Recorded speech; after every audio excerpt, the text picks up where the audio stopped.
1 अप्रैल 2026 Argentina के शहर Ushuaia से एक क्रूज जहाज निकलता है। इस जहाज में 23 देशों के लगभग 150 लोग बैठे हैं और ये अंटार्कटिका और साउथ अटलांटिक के रिमोट आइलैंड्स के एक सफर पर जा रहा है।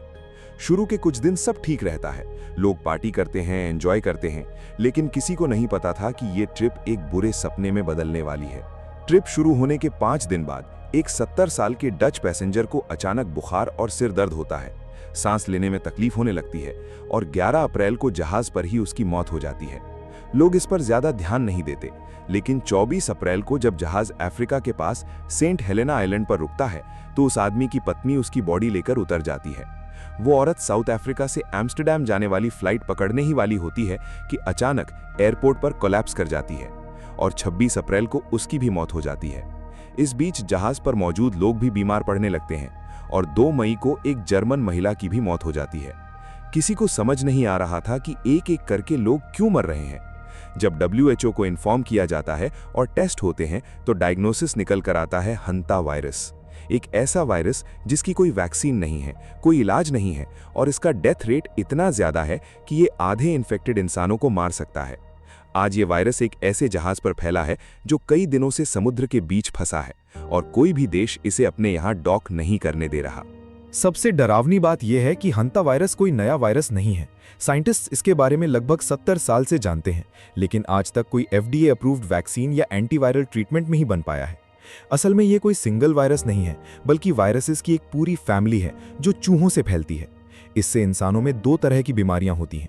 पहली है haemorrhagic fever with renal syndrome, जो मेनली एशिया और यूरोप में होती है और इसमें इंसान की किडनी फेल हो जाती है और इंटरनल ब्लीडिंग होती है।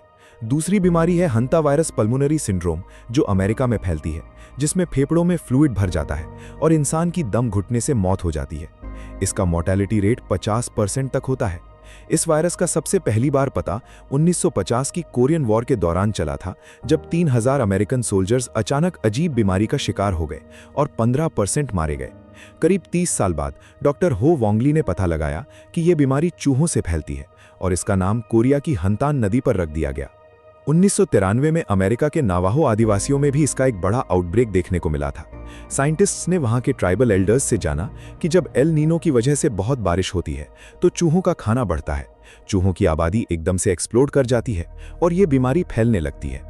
इंडिया में भी एक लंबे समय तक साइंटिस्ट्स को लगता था कि यह वायरस नहीं है, लेकिन 2005 से 2008 के बीच तमिलनाडु के इरोला ट्राइब और गोदाम वर्कर्स के बीच की गई एक स्टडी में इसके कंफर्म केसेस और एंटीबॉडीज मिली, जो ये साबित करता है कि जो लोग चूहों के आसपास रहते हैं उनमें ये इन्फेक्शन पहले से ही फैल चुका था। लेकिन इस पूरी मिस्ट्री में सबसे बड़ा ट्विस्ट ये है कि साइंटिस्ट्स हमेशा मानते थे कि ये वायरस सिर्फ चूहों से इंसानों में आता है, एक इंसान से दूसरे इंसान में नहीं फैल सकता। पर 1996 में अर्जेंटीना में एक आउटब्रेक हुआ जिसने इस बात को गलत साबित कर दिया। वहां एंडीज वायरस नाम का एक हंटा वायरस स्ट्रेन मिला, जिसने ये साबित कर दिया कि human to human transmission possible है। और जिस क्रूज जहाज की कहानी मैंने आपको शुरू में सुनाई थी, वहां भी यही एंडीज स्ट्रेन फैला था। आखिर ये जहाज पर आया कैसे? मार्च 2026 में वो डच कपल उशुआया में एक बर्ड वॉचिंग टूर पर एक लैंडफिल में गए थे, जहां बहुत सारे चूहे रहते थे।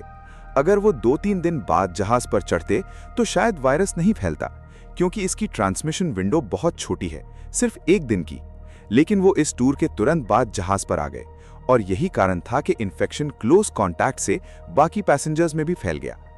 10 मई तक जहाज पर टोटल 10 केसेस सामने आ चुके थे और स्पेन ने फाइनली इस जहाज को टेनेरिफ आइलैंड पर डॉक करने की परमिशन दी ताकि लोगों को इवैक्यूएट किया जा सके। अब आपके मन में सबसे बड़ा सवाल आ रहा होगा कि क्या हंता वायरस अब अगला पैंडेमिक बन जाएगा? तो दोस्तों, घबराने की जरूरत नहीं है, इसका चांस बहुत कम है। पहली बात, ये कोविड या फ्लू की तरह हवा में नहीं फैलता। दूसरी बात, इसके ट्रांसमिशन की विंडो सिर्फ 1 दिन की है और इसके फैलने के लिए बहुत क्लोज्ड और प्रोलॉन्ग्ड फिजिकल कांटेक्ट चाहिए होता है। वर्ल्ड हेल्थ ऑर्गेनाइजेशन ने भी साफ कहा है कि ग्लोबल पॉपुलेशन के लिए इसका ओवरऑल रिस्क बहुत लो है। लेकिन ये इंसिडेंट हमारे लिए एक बड़ा वेकअप कॉल जरूर है, क्योंकि इसका डेथ रेट 50% है और इसका एल नीनो से भी कनेक्शन है, जो इस साल बहुत भयानक होने वाला है। तो सवाल ये है कि खुद को कैसे प्रोटेक्ट किया जाए। सबसे बेसिक और सिंपल तरीका है हाइजीन और प्रिवेंशन। अपने घर को सील करके रखें ताकि कोई भी चूहा अंदर ना घुस सके। अपने आसपास खाने को खुला ना छोड़ें और कूड़े को प्रॉपर्ली डिस्पोज करें। अगर आप किसी स्टोरेज रूम या पुरानी बंद जगह पर जा रहे हैं तो N95 मास्क और ग्लव्स जरूर पहनकर जाएं। हंटा वायरस एक साइलेंट थ्रेट है जो दशकों से खामोशी से लोगों को इन्फेक्ट कर रहा है।